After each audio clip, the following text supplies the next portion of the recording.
Salam. Bu videomda 10-cu sinif informatika kitabından şəbəkələr mövzusunda yekun olan ümumiləşdirici sual və tapşırıqların izahlarını sizə təqdim edəcəyəm. Birincidə deyir, kompüter şəbəkələrinin hansı faydaları var? Mən belə aramla şifahi deyəcəyəm. İstəyirsiniz qeyd edin ya da qeyd etmirsinizsə sualın cavabını başa düşməyə çalışın.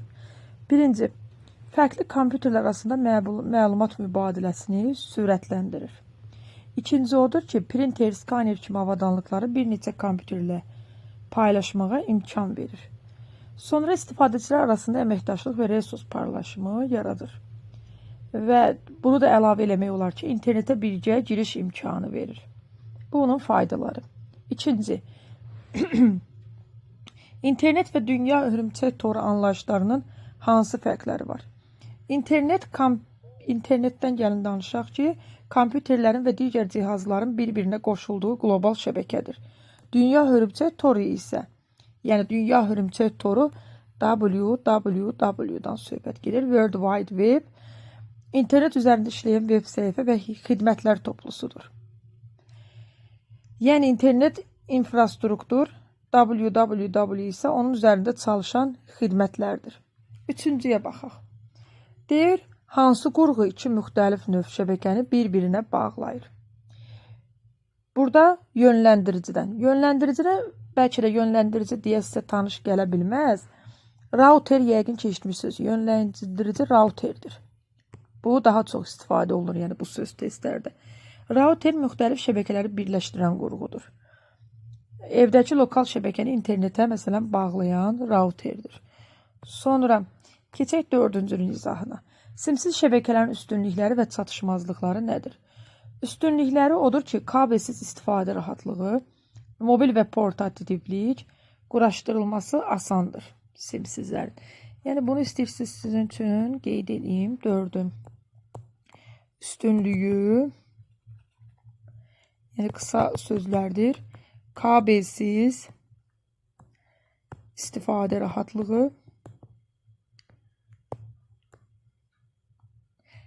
yəni naqili yoxdur. Oradan ora, buradan bura daşımaq üçün naqil də ardınca adətən belə deyək də evdə olan cihazlardan götürək. Bir də görürsünüz ki, məsələn, nəyəsə o nütrlə qoşmuşsunuzsa, onu çıxarıb aparırsınızsa, o nütrlə onun ardınca aparmalısınız. Yəni yerini dəyişirsinizsə. Amma simsizlərdə buna ehtiyac yoxdur. Aparatın elə yerini dəyişməyə kifayət edir. Mobil və portativlik.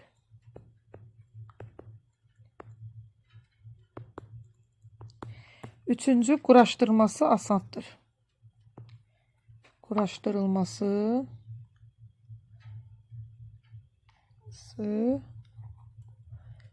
asandır. Yəni naqilləri bir-birinə ardınca qoşmuruq, əlaqələndirmirik. Üstünlükləri budur. Çatışmazlıqları amma nə demək olar çatışmazlıq? Bir saniyə gözləyim bunu pozum. Həm də biraz çatışmazlıq üzərində də fikirləşək. Üstünlükləri qeyd etmək rahatdır. Çatışmazlığına misal gətirə bilərik ki, siqnalın zəifləməsi və kəsilməsi riski olur. Təhlükəsizlik problemləri olur, şifrəsiz şəbəkələrə müdaxilə etmək. Sonra belə də demək olar ki, kabelli şəbəkəyə nisbətən daha yavaşdır. Mən 5-ci suala keçməzdən öncə 4-də sizin üçün qeyd eləmişdim üstünlüklərində portativlik sözü. Mobil və portativlik yadınızdadırsa, unutdum portativliyi sizə izah eləməyi. Bəlkə də bəzi uşaqlar portativlik nədir? Yəni portativlik sözünün mənası nədir? Anlayışı yoxdur. Ona görə də yəni ola bilər ya unutmusunuz ya da eşitməmisiniz. Bunu qeyd edeyim ki, portativlik belə izah edeyim sizə. Bir proqram təminatının və ya texnoloji məhsulun müxtəlif mühitlərdə və ya sistemlərdə əlavə dəyişikliklərə ehtiyac olmadan işləmə bilmə qabiliyyətinə deyilir. Daha sadə dildə izah etsəm, belə deyək, portativlik bir proqram və ya sistemdə, fərqli əməliyyat sistemlərində, müxtəlif cihazlarda və ya müxtəlif platformalarda problemsiz işləyə bilmə qabiliyyətidir. Yəni belə.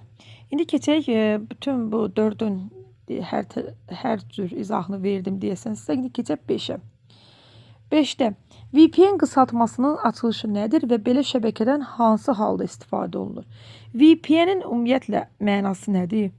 Virtual, bir dəqiqə. Virtual, İngiliscə deyəsən private oxunur və network. Nə deməkdir bu? Virtual özəl şəbəkə. Virtual özəl şəbəkə nədir? Bu texnologiya internet üzərindən özəl və təhlükəsiz əlaqə yaradır. İctimai Wi-Fi şəbəkələrində təhlükəsizlik üçün istifadə olunur. Coğrafi məhdudiyyətləri aşmaq üçün istifadə oluna bilər. Sonra şəxsi və korporativ məlumatları qorumaq üçün istifadə edilə bilər. Keçək 6-ya. Bura kimi yəqin ki, heç bir sualınız qalmayıb. Anlaşılmayan heç nə yoxdur. Keçək 6-ya. Bu mülahizələrdən hansı doğru deyil? Körpü şəbəkəni alt şəbəkələrə ayırmaq üçün qurğudur. Düzdür. Yönləndirici qəbul etdiyi paketlərin mövcud marşrutların ən səmərəli üzrə yönləndirir. Düzdür. Göndərir. PC tipli kompüterlərdən ibarət şəbəkə ilə Macintosh tipli kompüterlərin olduğu şəbəkəni vahid şəbəkədə birləşdirmək üçün şəbəkə keçidində şülüzdən, düzdür. Toparlayıcılar paketləri yalnız nəzərdə tutduqları kompüter ötürür. Toparlayıcı hubdur. Bəlkə də hub kimi qarşınıza çıxır. Yəni bu cür yadda saxlamısınız. Toparlayıcı deyəndə hublar nəzərdə tutur və bu paketləri bütün kompüterlərə ötürür. Nəzərdə tutulduğu yox, bütün kompüterlərə ötürə bilir. Hansını qəbul edəcəyi paketin daxilindəki ünvandan asılıdır. Yəni onlar məlumatı ağıllı şəkildə göndərmirlər. Yəni ağıllı şəkildə seçmirlər hansı kompüterə göndərəcəklər. Sonra gedək 7-ciyə. Şəbəkə resursları dedikdə nə nəzərdə tutulur və onların birgə istifadəyə açılması nə deməkdir? Şəbəkə resursları printerlərdir, fayllardır, proqramlardır, internet bağlantısı və s. Birgə istifadəyə açılması o deməkdir ki, bu resursların digər istifadəçilər tərəfindən də şəbəkə üzərindən istifadəsinə icazə verilməsidir deməkdir. Sonra 7-cidə şəbəkə deməli 7-ni oxuduq. 8-də geniş zolaqlı bağlantının kommutasiyalı bağlantıdan hansı üstünlükləri var? Geniş zolaqlının kommutasiyalıdan. Geniş zolaqlı daha sürətli və stabil internetdir. Eyni anda bir neçə istifadəçi istifadə edə bilir. Telefon xəttindən ayrıdır, zəng zamanı kəsilmir. Daimi bağlantısı var, əlaqə qurmaq üçün gözləmək lazım deyil. 9-da sizcə tədqiqatlar dünyanın ucqar nöqtələrində internetə bağlanmaq üçün hansı tədqiqatçılar, bir dəqiqə təzədən oxuyuram.